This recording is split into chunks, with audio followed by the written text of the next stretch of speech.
Pacific Nations Cup final round, folks. We got Tonga up against Australia A, and then Fiji and Samoa in what will be the decider of the competition. We're going to go through some squads, some stats, predictions, and you guys can let me know your thoughts. Once again, if you want to get yourself that Samoan jersey, same version what I've got hanging up there. Level Rugby have got them on a pretty crazy discount, so check the link down in the description if you want to get yourself some Samoan gear.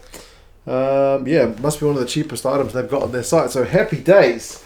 Tonga up against Australia A is a bit of a weird one. I mean, Tonga are none from two, so there's not much doing for them in this competition. But they've got Hong Kong next week in a Rugby World Cup qualifier. So I look at their squad and assume there's some injuries for sure, and they are maybe keeping a bit of the powder dry with an eye on next week's game over on the Gold Coast up against Hong Kong to, yeah, like I said, qualify for the World Cup. So, yeah, we'll see. And this competition thus far has been a bit of a good test of the Aussie depth. They were not too clinical in the first game, but had a good bounce-back win over Fiji last week. So for the Tongans, I mean, again, the big names are missing. Piutau, I've read online that he's gone back to Bristol for pre-season, but I can't confirm that kind of anywhere officially. Folau, remember, he got injured in the first game. And I've also heard that Fixtures is also kind of carrying an injury, but again, there's no official word on that. That's just me reading kind of social media stuff. But like I said, Hong Kong next week is really the big game for them. They have made changes in the front row with Lolohea getting a start at loose head and then Moli coming in at hooker. Tamiafuna is still there at tight head. Fafita is captain in the second row alongside Losi. Losi played last week, so 2 weeks in a row for him. Halofunua, Funaki and Inisi are the back row, so two changes with Inisi and Funaki both coming up from the bench. So like I said, man, there's a lot of changes in the Tongan squad.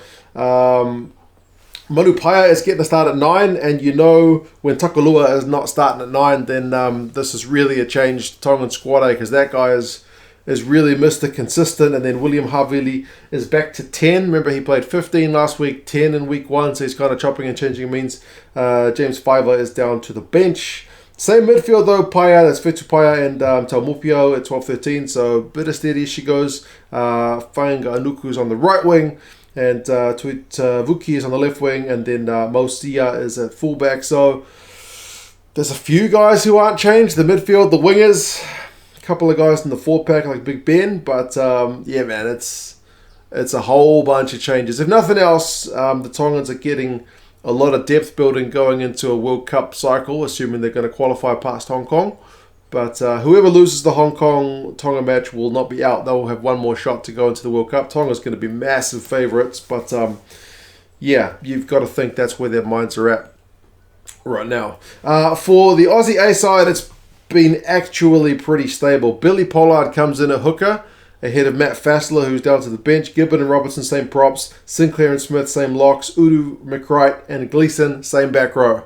So just the one change in the forward pack. Lonergan, Donaldson, same 9-10. I really think Donaldson, last week, he really pulled the strings well for the Aussie A side up against Fiji. I mean, admittedly, the Fijian 10s didn't have their finest games, but Donaldson really looked cool, calm, and collected. Foketi and Crichton, same midfield.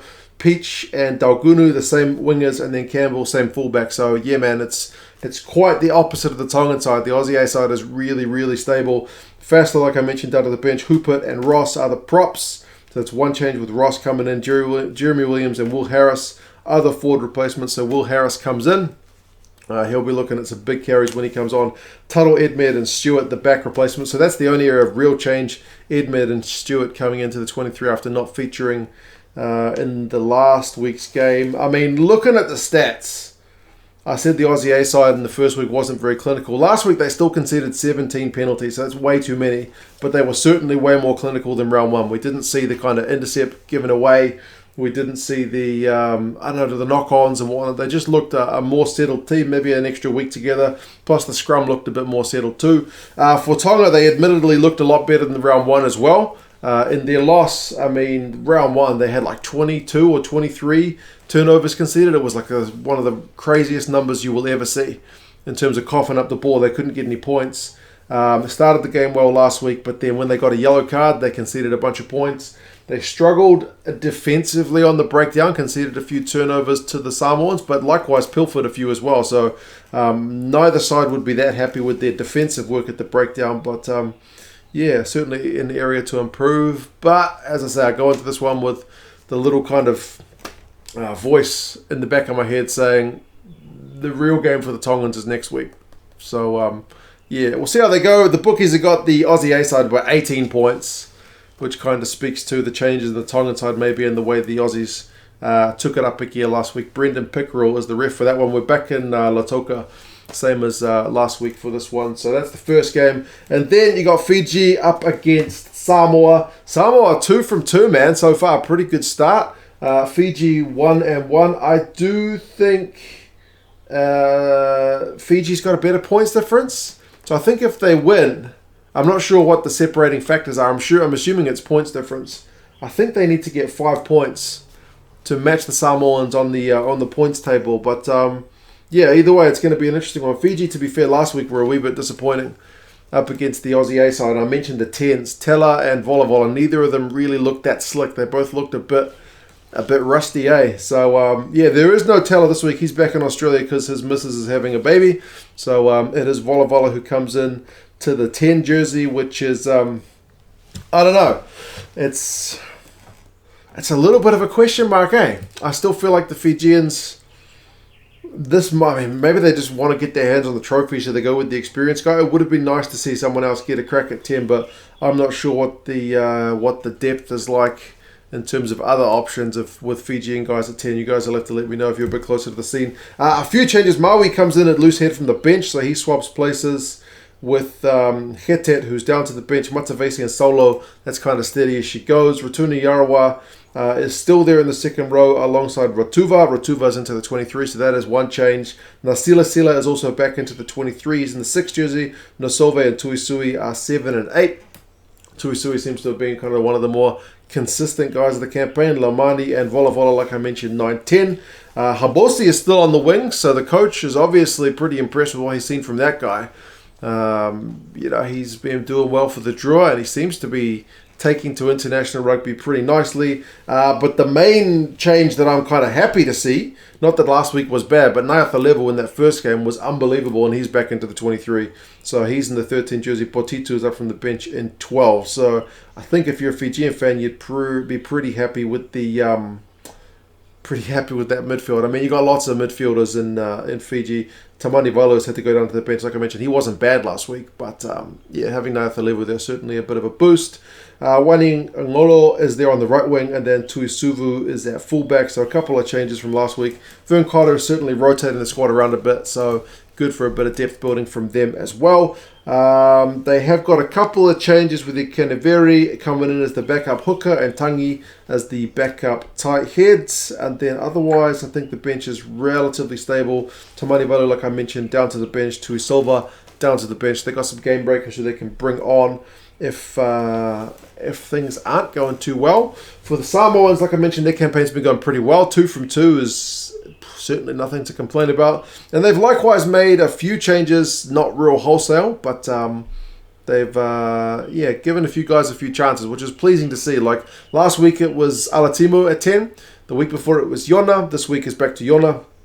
So legitimately having 2 guys who are playing 10 is, going into a World Cup is certainly what you want. You want your main guy and your backup guy, or, in case of injury, you need someone who's played 10, and the Samoans have got that right now. Front row is the same, Seuli, Niuia, and Ala Alatoa. That's been a useful unit thus far. McFarland shifts to the second row from loose forward. Vui is still there alongside him, and Vui was pretty good last week. Noah comes in at number 6. He played in the first game, didn't play in the second, and then back for the third. So like I mentioned, a bit of rotation going on.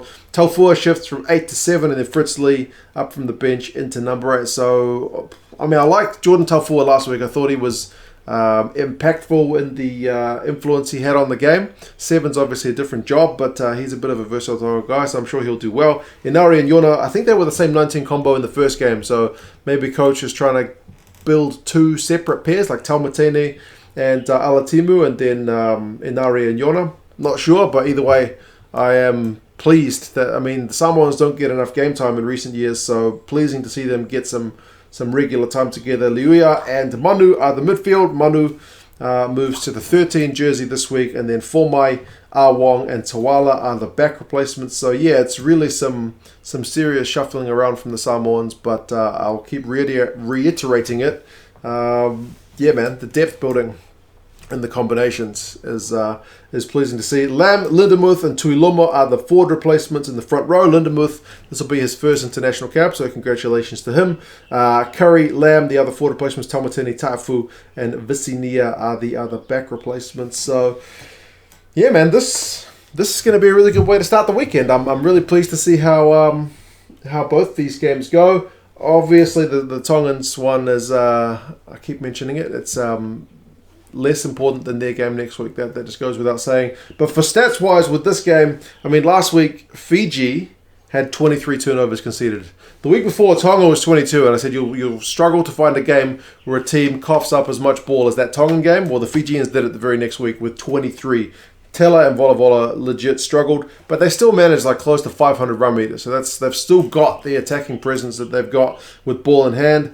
Line out was at 76%, could use a little bit of work, but I mean, they beat 26 defenders, so they're still a dangerous team, even when the ball's being dropped a bit too much. Samoa won 7 turnovers, so like I mentioned, they were dangerous to the breakdown, but they also conceded a few to the Tongans. Their line out, though, was 91%. And they mauled it 8 times, so they were getting some good physical dominance at more time. But the Fijian pack is obviously going to be a different story. I think Fiji have won all 5 of their last 5 encounters: 39-29, 26-16, 38-16, 24-22, and then 10-3. So the last 2 are the closest to, if those numbers are the most recent ones. 3 of those games in Fiji, 1 in Samoa, and 1 at a neutral venue. So yeah, we'll see if Fiji are able to step up and get a few tries against the Samoans, or if the Samoans are going to be able to go 3 from 3. Fiji are the favourites with the Rugby Forecast algorithm by 9 points. Bookies say by 6, so predicting it to be relatively close. Ruben Keane, the Aussie, is the ref for this one. So yeah, folks, should be pretty interesting. You guys let me know your thoughts. Remember, Sky in New Zealand, Stan in Australia, and then World Rugby website, I think. For everybody else, happy days, Pacific Nations Cup, good way to start the day. But yeah, you guys let me know your thoughts, and yeah, I'll talk to you guys again soon. See you later.